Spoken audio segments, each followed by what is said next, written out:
Assalamualaikum warahmatullahi wabarakatuh. Halo kelas 11. Pada pertemuan kali ini kita akan membahas tentang materi matematika yang cukup gampang, tapi memang definisinya agak sedikit rumit, tapi tidak apa.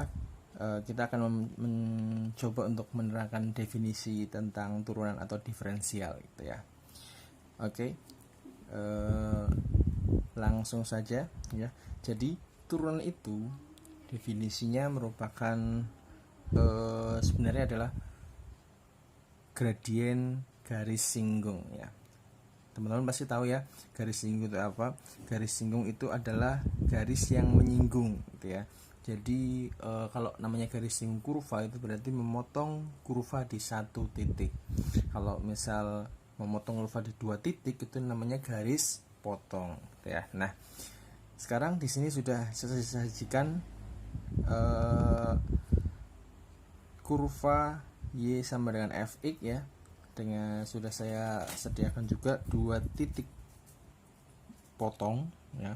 Ini titik, anggap aja ini namanya titik A. Ini dan ini titik B ya. Nah, kalau misal ada garis yang memotong kurva di titik A dan titik B, saya gambarkan ini. Nah, ini garisnya.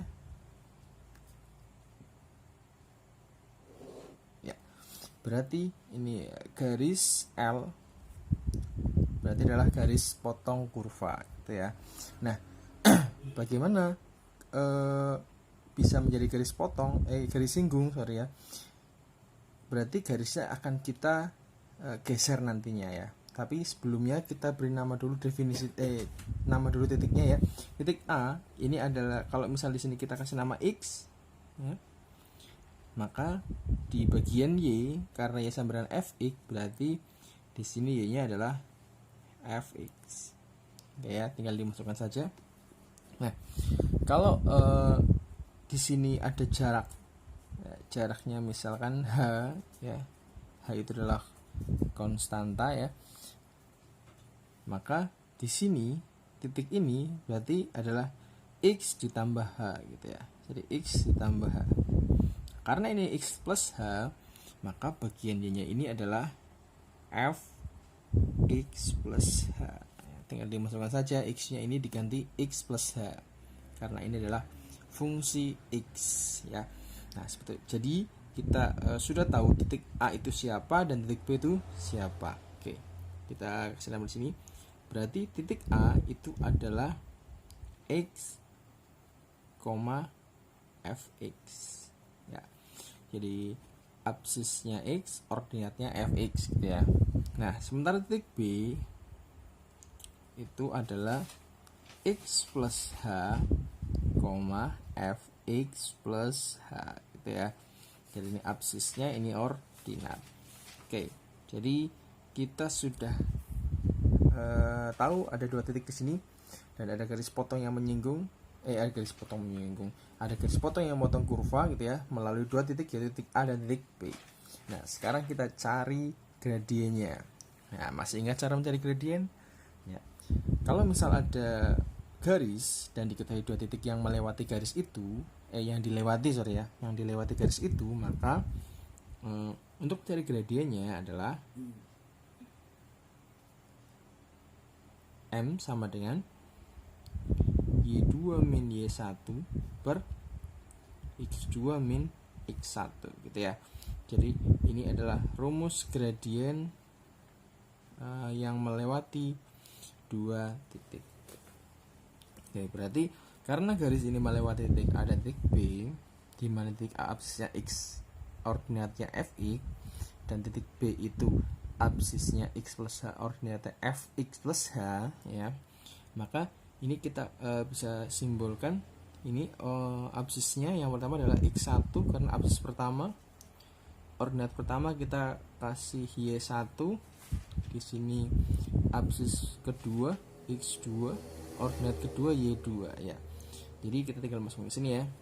Oke, kita tinggal masukkan M sama dengan fx plus h dikurangi fx gitu ya, per X plus H dikurangi X ya. Di sini nanti akan hilang karena plus dikurangi min ya. Berarti gradiennya adalah f x plus h min fx per, ini habis jadinya per h gitu ya.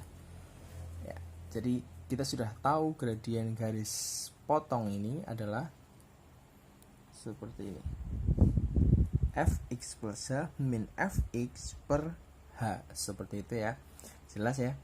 Nah, jadi garis potong ini mempunyai gradien yaitu fx plus h dikurangi fx per h ya. Nah, sekarang kita akan geser garis potong ini sedikit demi sedikit. Kita lihat apa yang terjadi. Oke. Kita potong apa? Geser. Ya, kita garisnya geser ke bawah sini ya. Kenapa digeser ke bawah? Karena akan kita cari garis singgung. Jadi supaya ini titiknya hanya menyinggung satu titik ya. Jadi di sini garisnya. Nah, otomatis kalau kita geser ke sini ya, kita geser ke sana, maka titiknya jadi di sini begitu ya. Nah, sekarang kita lihat apa yang terjadi.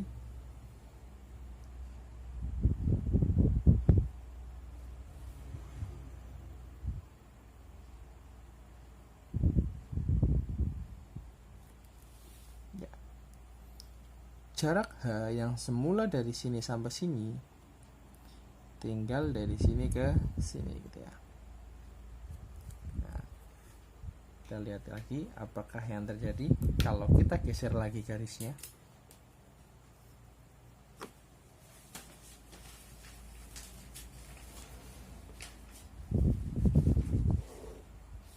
Nah, titiknya di sini dan di sini. Apakah yang terjadi dengan H-nya? Ya, betul sekali, semakin kecil. Jadi yang awalnya dari sini ke sini ya, digeser jadi yang hijau, jadi sini ke sini, digeser jadi H yang hitam, tinggal dari sini ke sini ya. Nah, dari sini ke sini ya. Jadi betul sekali, yaitu jarak H semakin kecil. Nah, kalau kita geser terus sampai hanya memotong di satu titik, ini ya, kita geser terus,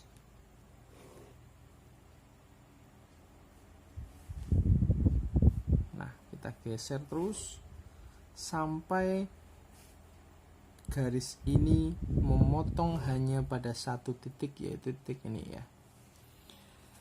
Nah, jika sudah sampai ke garis singgung, maka jarak hanya yang tadi semakin mengecil ya, karena tadinya ada dua titik dilewati oleh satu garis. Nah, jarak H itu adalah kan jarak absis titik 1 dan titik 2 ya. Jadi kalau misal hanya menyenggol di satu titik, maka nanti hanya akan menjadi 0 ya. Jadi hanya menjadi 0.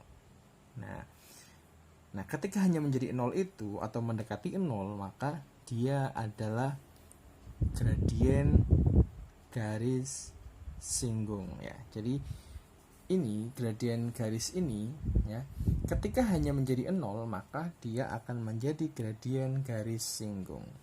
Nah, saya tuliskan di sini, berarti gradien garis singgung itu adalah ini ya. Jadi gradiennya hanya mendekati 0. Jadi fx plus h dikurangi fx per h ketika apa tadi? X-nya mendekati 0. Berarti kita pasang di sini limit x mendekati 0. X ya. H ketika hanya mendekati 0. Nah, ini adalah definisi turunan. Nah, jadi definisi turun itu adalah fx plus h dikurangi fx di per h ketika hanya mendekati 0. Nah, ini tak lain adalah gradien garis singgung. Paham sampai sini ya? Oke, ya. Jadi ini adalah definisi turunan. Ya.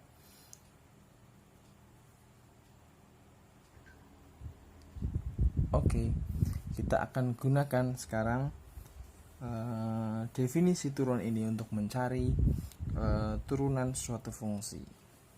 Oke, jadi misalnya kita punya fungsi y sama dengan x kuadrat. Oke ya.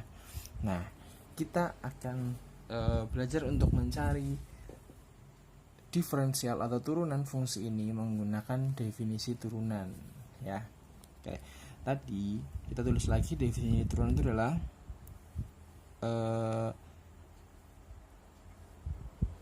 f x plus h dikurangi fx per h ketika hanya mendekati 0. Oke, jadi seperti ini ya. Ini definisi turunan. Nah, sekarang kita akan mencari turunan fungsi y sama dengan x pangkat 2. Oke. Y sama dengan x pangkat 2 itu bisa kita tulis sebagai fx sama dengan x pangkat 2 ya, karena y adalah fungsi dari x gitu ya. Oke. Nah, kita akan cari turunan ini menggunakan definisi turunan. Oke. Jadi karena fx-nya itu adalah x pangkat 2, maka nanti fx plus h-nya tinggal kita ganti x jadi x plus h, seperti itu ya. Nah, sekarang kita langsung masukkan saja. Berarti limit, sorry ya tadi ini berarti penulisannya agak sedikit salah, tapi nggak apa-apa. Limit untuk fx plus h dikurangi fx per h untuk hanya mendekati 0 ya. Fx usahanya berarti kita ganti ini. Berarti limit di sini x plus h pangkat 2 dikurangi x pangkat 2 per h untuk hanya mendekati 0. Nah, jadi ini karena fx plus h, maka f ini yang x kuadrat kita ganti x jadi x plus h gitu ya. Nah, ini karena fx saja berarti kita cuma ganti ini jadi x pangkat 2 per h. Oke, ini kita jabarkan ya. Masih ingat kah kalau misalkan x plus h pangkat 2 itu artinya x pangkat 2 ditambah 2 kali x kali h ditambah h pangkat 2, seperti itu ya. Jadi ini adalah limit x pangkat 2 ditambah 2 xh ditambah h pangkat 2 dikurangi x kuadrat per h. Oke. Sementara ini bisa kita coret. Di depan ada x kuadrat, di belakang ada x min x kuadrat. Bisa kita coret. Berarti ini hanya mendekati 0. Berarti tinggal yang tengah ini ya. Berarti limit 2xh plus h pangkat 2 per h ketika hanya mendekati 0 ya. Oke. Seperti ini kita tinggal keluarkan hanya, berarti jadi limit 2x plus h dalam kurung hanya keluar ke sini ya per h untuk hanya mendekati 0. Nah, h di sini bisa kita coret. Berarti tinggal limit 2x plus h ketika hanya mendekati 0. Oke. Kita tahu kalau di limit ketika hanya mendekati 0, nah kita langsung masukkan aja hanya 0. Nah, berarti ini hanya 0. Berarti ketemunya adalah 2x. Gitu ya. Oke. Jadi 2x. Nah, sehingga tadi ketika fungsinya itu adalah x pangkat 2, maka turunannya menjadi 2x. Oke. Nanti kalau ada x pangkat 3, kalian gunakan seperti ini ya. Untuk latihan ya, silakan x pangkat 3 kalian cari dengan definisi turunan. Sementara tak kasih tahu saja jawabannya. X pangkat 3 nanti kalau diturunkan jadinya 3x pangkat 2. Oke. Kalau misal ada 2x pangkat 2, maka turunannya jadi 4x saja. Oke. Dari contoh ini maka kita bisa tahu polanya, pola untuk menemukan turunan ya. Jadi kalau tadi kita mencari pakai definisi, kalau setelah kita buktikan definisi itu ya, atau kita cari turunan-turunan fungsi-fungsi yang ini sehingga menjadi seperti ini ya, maka kita akan tahu polanya ya. Jadi perhatikan, kalau ada x pangkat 2 menjadi 2x, kalau ada x pangkat 3 menjadi 3x pangkat 2, kalau ada 2x pangkat 2 jadi 4x. Pola apa yang kita dapat? Berarti kalau misalnya seperti ini ada x pangkat 2, maka pangkatnya 2, jadi pangkatnya turun ke bawah, kemudian pangkatnya dikurangi 1. X pangkat 3 itu pangkatnya turun ke bawah, jadi 3, pangkatnya dikurangi 1 jadi 2. 2x pangkat 2 berarti pangkatnya turun ke bawah, karena di sini ada koefisien. Nah, pangkat yang turun tadi kita kalikan dengan koefisien, jadi 2 kali 2 turun ke sini ya, jadi 2 kali 2 4, pangkatnya dikurangi 1 jadi 2 ya. Berarti kita dapat pola seperti ini. Jika ada fungsi ax pangkat n, maka untuk menurunkannya kita turunkan pangkatnya n, kita tulis koefisiennya di sini x pangkat n min 1, seperti itu ya teman-teman. Jadi turunan untuk ax pangkat n, maka akan jadi n nya turun, n dikalikan dengan a kalau ada koefisiennya. Kalau misalkan koefisiennya 1, maka tinggal diturunkan saja seperti ini, jadi 2x. Nah, kalau ada koefisiennya berarti dikalikan dengan koefisiennya, terus maka dikurangi 1, seperti itu teman-teman. Oke, kalian bisa coba untuk menurunkannya tanpa menggunakan definisi turunan. Oke, silakan dicoba, semoga bermanfaat. Tunggu lagi video selanjutnya.